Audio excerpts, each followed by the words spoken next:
मैं राजेश कुमार आप सभी का हमारे YouTube चैनल नवोदय क्लासेस 2020 में आप सभी का स्वागत करता हूं। तो दोस्तों, हमने पिछले वीडियो में पढ़ा था हिंदी का अपठित गद्यांश 18। तो हम इस वीडियो में पढ़ने जा रहे हैं हिंदी का अपठित गद्यांश 19। तो इस गद्यांश को हम ध्यानपूर्वक पढ़ेंगे ताकि हमें प्रश्नों का उत्तर जल्द ही मिल जाए। तो आइए देखते हैं गद्यांश की ओर। तो अब हम स्टार्ट कर रहे हैं अवतरण 19। तो हम ट्रिक के हिसाब से पहले इस गद्यांश के प्रश्नों को ध्यानपूर्वक पढ़ेंगे। तो चलते हैं प्रश्नों की ओर। प्रश्न नंबर फर्स्ट, प्रश्न नंबर 1 में पूछा गया है कि पक्षी अपना घोंसला बनाते हैं। ऑप्शन ए है अंडों से बच्चे निकलने के बाद, या ऑप्शन बी है जब बच्चे पैदा होते हैं, या ऑप्शन सी अंडे देने से पहले, या ऑप्शन डी जब उन्हें पत्ते और घास मिलती है। आगे देखते हैं प्रश्न नंबर 2। प्रश्न नंबर 2 में पूछा गया है कि पक्षी अपने घोंसले बनाते हैं। ऑप्शन नंबर 1 है टहनी और सूखे पत्तों से, और ऑप्शन नंबर बी है विभिन्न प्रकार की वस्तुओं से, या ऑप्शन सी है कपड़े और कपास की टुकड़ों से, या ऑप्शन डी है रेशों और पैरों से। आगे देखते हैं प्रश्न नंबर 3। प्रश्न नंबर 3 में पूछा गया है कि कौन सा पक्षी अपना घोंसला जमीन पर बनाता है। तो कौन सा पक्षी है जो अपना घोंसला जमीन पर बनाता है? दर्जी पक्षी, कोयल, बत्तख या बया। आगे देखते हैं प्रश्न नंबर 4। प्रश्न नंबर 4 में पूछा गया है कि कोयल को आलसी पक्षी कहा गया है क्योंकि वह ऑप्शन ए घोंसला बनाना नहीं जानता, या ऑप्शन नंबर बी कि अपना घोंसला नहीं बनाती है, या ऑप्शन नंबर सी अपने अंडे कौवे के घोंसले में देती है, या ऑप्शन नंबर डी सारे दिन बहुत बढ़िया गीत गाती रहती है।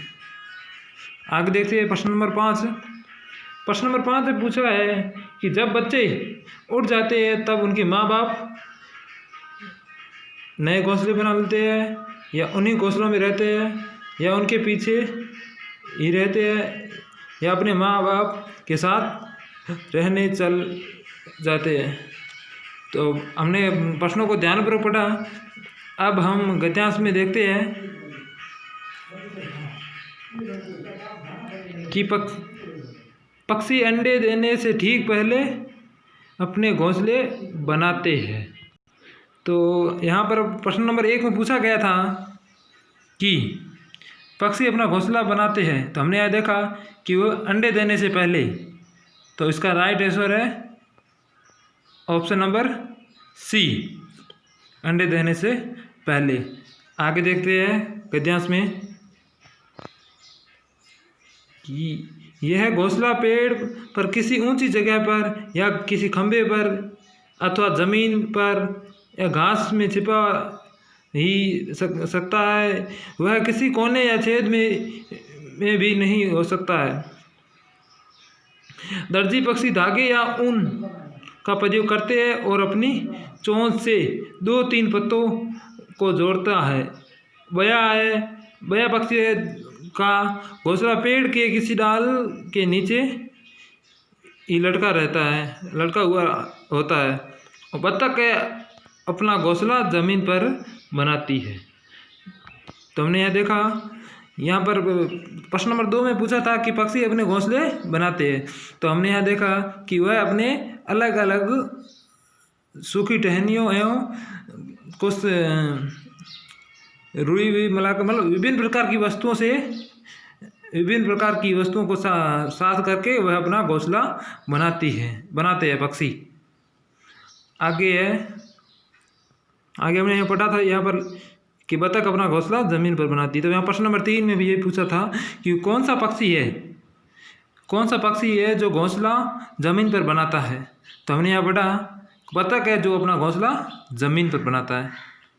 आगे बढ़ते हैं, किंतु कोयल अपना घोंसला बनाने के मामले में बहुत ही आलसी होती है। तो यहाँ प्रश्न नंबर 4 में पूछा गया था कि कोयल आलसी पक्षी कहा गया है क्यों? तो क्योंकि वह अपना घोंसला बनाने में वो घोंसला बनाती नहीं है। तो इसका राइट आंसर है कि अपना घोंसला वह नहीं बनाती है। आगे देखते हैं कि वह कौवे की घोंसले में चालाकी से अपने अंडे देती है। पक्षी अपना घोंसला बनाने के लिए विभिन्न प्रकार की वस्तु का प्रयोग करते हैं। वे इस काम के लिए टहनी, सूखे पत्ते, रेशों, पेड़ों और केकड़ों के अन्य कई वस्तुओं का प्रयोग करते हैं। प्रजनन मौसम की समाप्ति पर जब बच्चे उड़ जाते हैं तो उनके माँ बाप भी अपने घोंसले छोड़ देते हैं। तो यहाँ पर पूछा गया था कि प्रश्न नंबर 5 में जब बच्चे उड़ जाते हैं तब उनके माँ बाप क्या करते हैं। तो हमने यहाँ देखा कि जब प्रजनन मौसम समाप्त हो जाता है तो बच्चे उड़ जाते हैं और उनके माँ बाप भी अपने घोंसले छोड़ देते हैं और वे अगले मौसम में के लिए नए घोंसले बनाते हैं। तो यहाँ प्रश्न नंबर 5 में था कि जब बच्चे उड़ जाते हैं तब उनके माँ बाप क्या कहते हैं। उनके माँ बाप नए घोंसले बनाने लग जाते हैं। तो इसका सही उत्तर है ऑप्शन नंबर ए। तो दोस्तों मैं उम्मीद करता हूँ कि आपको ये पैराग्राफ अच्छी तरह से समझ आया होगा। तो इसी प्रकार जुड़े रहिए हमारे YouTube चैनल नवोदन क्लासेस 2020 में। तो हम इसी प्रकार सभी गद्यांशों को हल करेंगे ताकि आपको भी पता चल सके कि किस प्रकार के गद्यांश इस एग्जाम में आते हैं। धन्यवाद अब तक हमारे चैनल को सब्सक्राइब करने के लिए।